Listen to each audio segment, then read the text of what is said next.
Lanjut untuk part 2 ya. Jangan lupa subscribe dan like-nya ya pendengar setia. Cerita Wong Gabut Ngus dirinya mengutarakan maksud kedatangan dan menceritakan beberapa kejadian yang menimpa Krishna terkait mobil itu dan Pak Yahya kaget. Selama beliau memakai mobil itu, beliau tidak pernah merasakan atau menemui keanehan, apalagi sampai melihat penampakan. Beliau juga tidak pernah berlaku dan berbuat suatu hal yang janggal terhadap mobilnya sampai mobilnya dihuni makhluk halus tersebut. Karena tak menangkap kebohongan dari pernyataan Pak Yahya, Krishna jadi buntu, kenapa mobil yang dibelinya ada penunggunya. Setelah ngobrol panjang lebar akhirnya ia pun pamit dan Pak Yahya memberikan saran kalau mobilnya harus diruat atau dibersihkan dari makhluk tak kasat mata.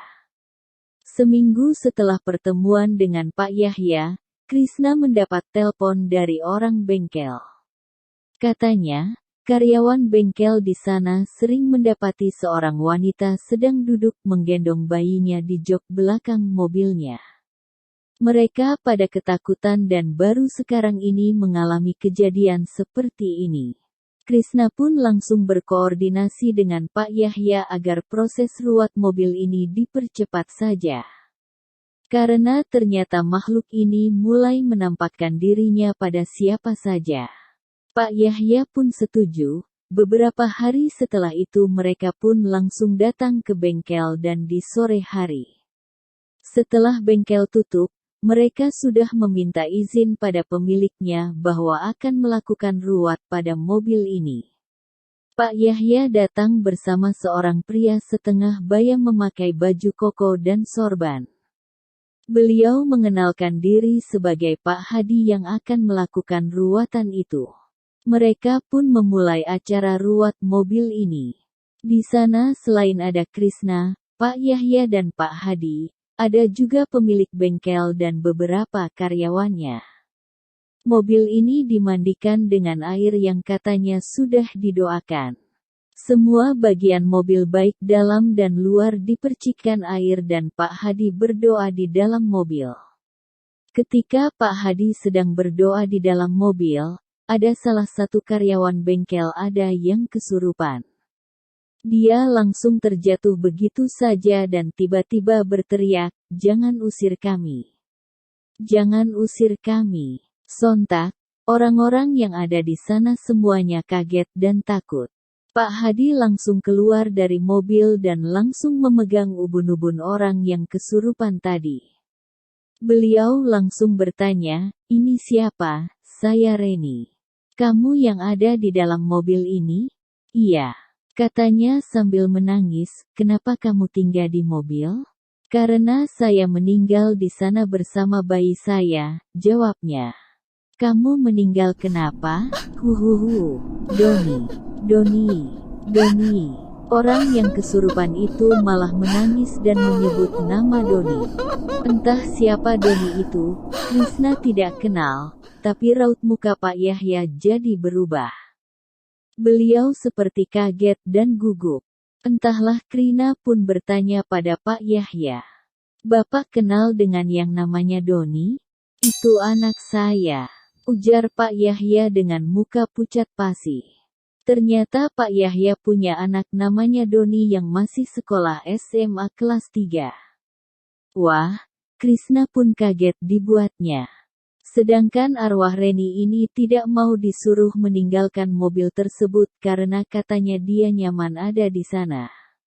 Dia malah menangis dan terus menangis.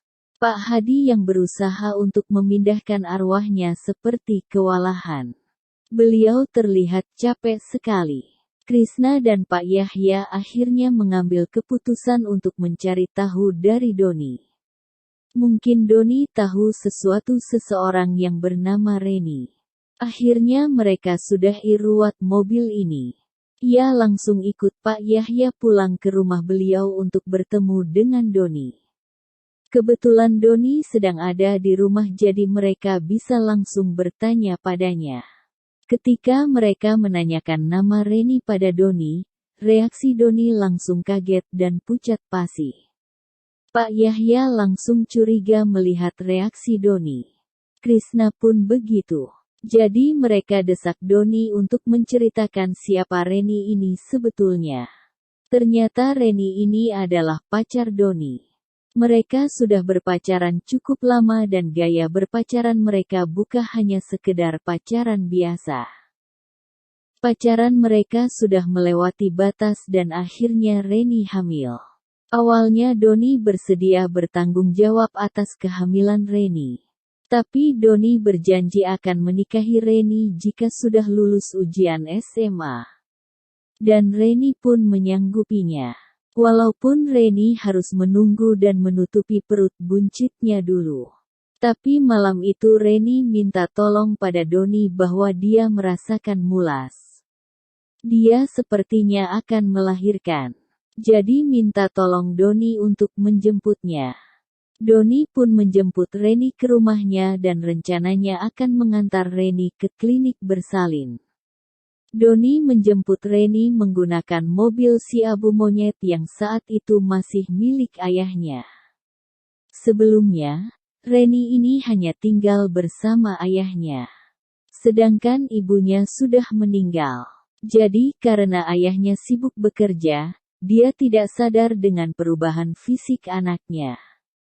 Reni pun sedemikian rupa menutupi kehamilannya selama di sekolah supaya tidak ada yang curiga. Selama di perjalanan menuju klinik, Reni merasakan sakit mulas di perutnya. Doni dan Reni pun panik, mereka tidak tahu harus berbuat apa. Tapi tiba-tiba pikiran jahat berkelebat di pikiran Doni. Dia langsung membekap mulut Reni sampai Reni kehabisan napas. Reni pun meninggal saat itu juga sedangkan bayinya waktu itu masih hidup. Bayinya laki-laki, namun karena setan sudah menguasai pikiran Doni, maka bayi tidak berdosa itu pun menjadi korban kebiadaban Doni. Karena takut perbuatannya diketahui oleh orang lain, maka Doni membuang jasad Reni di jurang di suatu tempat malam itu juga. Doni merasa perbuatannya aman-aman saja dan tidak ada yang mengetahuinya. Ketika mendengar cerita lengkap dari Doni anaknya, Pak Yahya langsung emosi dan memukul Doni. Dia langsung bersumpah bahwa Doni harus mempertanggungjawabkan perbuatannya. Saat itu Doni langsung sujud di kaki ayahnya. Doni mengaku salah dan khilaf. Krishna pun yang mendengarnya hanya bisa geleng-geleng kepala. Bahwa pergaulan anak muda zaman sekarang memang benar-benar sudah di luar batas. Mereka tidak memikirkan risiko atas perbuatan mereka. Pak Yahya pun mendesak Doni untuk menunjukkan di mana dia membuang jasad Reni. Keesokan harinya setelah mereka laporan ke polsek terdekat dan ditemani beberapa anggota kepolisian dan langsung menuju jurang dan dimaksud oleh Doni. Ternyata jurang yang dimaksud Doni adalah jurang di mana tempat Krishna kecelakaan. Mungkin di kecelakaan Krishna kemarin, Reni ingin menunjukkan jasad dirinya padanya.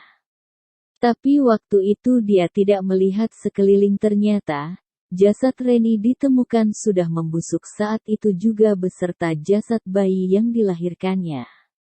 Mereka ditemukan tertutup daun-daun kering di dasar jurang. Begitulah jika setan sudah merasuki jiwa seseorang.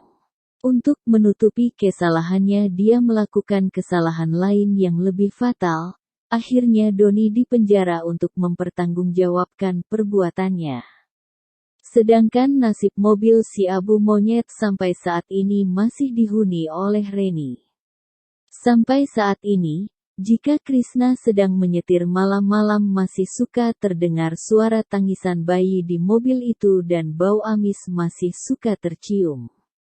Cerita ini hanya Krishna yang tahu dan sengaja memberitahu istrinya karena dia sangat penakut. Kejadian pembunuhan Reni terjadi seminggu sebelum mobil ini Krishna beli. Jadi mungkin wajar saja jika Pak Yahya tidak merasakan keganjilan seperti yang dia rasakan. Terima kasih sudah mendengarkan cerita yang dibacakan Wong Gabut. Jangan lupa dukung channel ini supaya berkembang dan lebih banyak cerita, dengan subscribe dan like sebagai uang parkirnya. Terima kasih bie-bie.